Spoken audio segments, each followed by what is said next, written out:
Hello everyone! Magluto tayo guys ng tortang talong o aubergine. Mag-isa muna tayo. Yan ang giniling hinugasan ko, pinakuluan ko na yan. Beef mince kasi yan, mince beef. Kaya pinakuluan ko, hinugasan ko kasi ayoko ng malansa. Habang naghiwa-hiwa ako ng talong, parang di siya puputok. Tinusok-tusok ko. Kasi i-grill ko siya sa air fryer ng 15 minutes. Ayan, di ka siya yung apat. So dalawa-dalawa muna. Lugasan ko na yung talong guys. Naayos ko na paghugas yan. 15 minutes lang siya. Parang iniihaw natin siya sa air fryer. Tapos naghiwa na ako ng potato.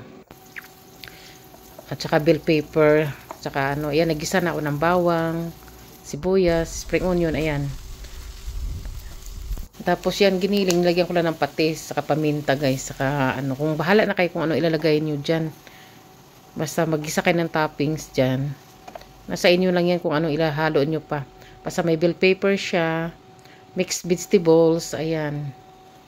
Hinahalo ko dyan. Potato. Basta tas ayan ilagyan ko lang siya ng kaldereta mix.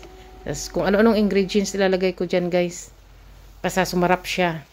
Pero kunti-kunti lang guys ha. Kasi parang hindi siya maalat. Tapos ayan. Luto na yan guys. 15 minutes yung talong. Palamigin natin yan sa tubig. Para madali siyang balatan. Tapos yung dalawa naman, ilagay natin sa air fryer. Ng 15 minutes ulit. Ang lalaki kasi, dapat hinihiwa yan Kaso lang, isa-isa lang ginawa ko yung talagang malakihan. Kasi malaking aubergine 15 minutes lang siya. Tapos ayan guys malambot na siya. Luto na yan. Kaya madali na siyang balatan. Habang ginisa natin yung pwede kayong gumamit ng pork mince guys. Sa akin kasi kung ano lang mayroon ako sa kitchen. Kasi may beef kasi pinakuluan ko yung beef na mince kasi ayoko ng malansa. Tapos ayan, ako ng itlog, mix ako ng itlog. Kahit ilang itlog guys. Tapos kunting asin. Huwag lang alatan kasi di masarap. Habang nagbabalat ako guys, binalatan ko na yung dalawa na aubergine. Ang lalaki kasi ng aubergine dito Ayan, talong yan sa atin di ba? Aubergine dito, ang laki. Ko yan, binabalatan ko yan. Kasi tortahin natin. Dapat hinihiwa ko yan kasi ang laki-laki. Pero ginawa ko na lang kasi pambahay lang naman, lutong bahay lang naman, hindi naman yan paninda. Ayan, ginagaling ko guys, pinapisat-pisat ko siya sa tinidor. Parang laparin natin. Tapos, ayan. Ganyan siya, dalawa. Gawa na natin yung dalawa. Ang dalawa, isusunod natin nandoon pa sa air fryer. Ayan, Tapos, siya. Na ako ng itlog. Ayan, gisa natin itlog. Ayan ako, guys. Ganyan ako magluto ng tortang talong. Ayan, ganyan ako magluto ng tortang talong. Muna ako ng itlog. Tapos, ilagay na yung aubergine o talong na natin. Tapos lagyan natin ng toppings. Ayan. Yung ginisa natin toppings. Ayan, nilagay natin.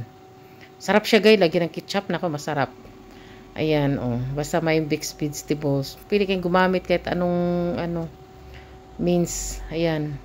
Tapos lutuin natin yung itlog. Tapos pag naluto na yan, lagyan natin ng mantika. Ayan. Itaob natin yan. Parang balutin natin. Ayan. Parang, siya, yan yung una kong ginawa. Tapos, ayan, malaki nga siya Dapat hinati ko yung sa gitna kasi sobrang laki. Ayan, nadurog siya kasi masyadong malaki. Pero masarap daw. Nilagyan ng ketchup. Ayan, masarap siya.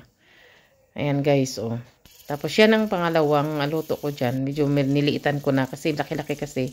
Ayan, medyo maganda na siya tingnan. Ayan, guys. Ang sarap talaga, guys. Ayan. Tapos nagluto ulit, ayan, nadurog na naman. Ayan, lagyan kong toppings. Pero ayan, okay lang yan, basta pambahay lang, wag lang paninda. Pag paninda, ayusin. Ayan guys.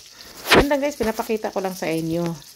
Kung pag ganito ako magluto ng tortang talong, maggisa muna sa giniling. Yun lang guys, thank you for watching. Ayan, pakita ko na sa inyo, ganito ako magluto. Ayan, bye-bye. Thank you.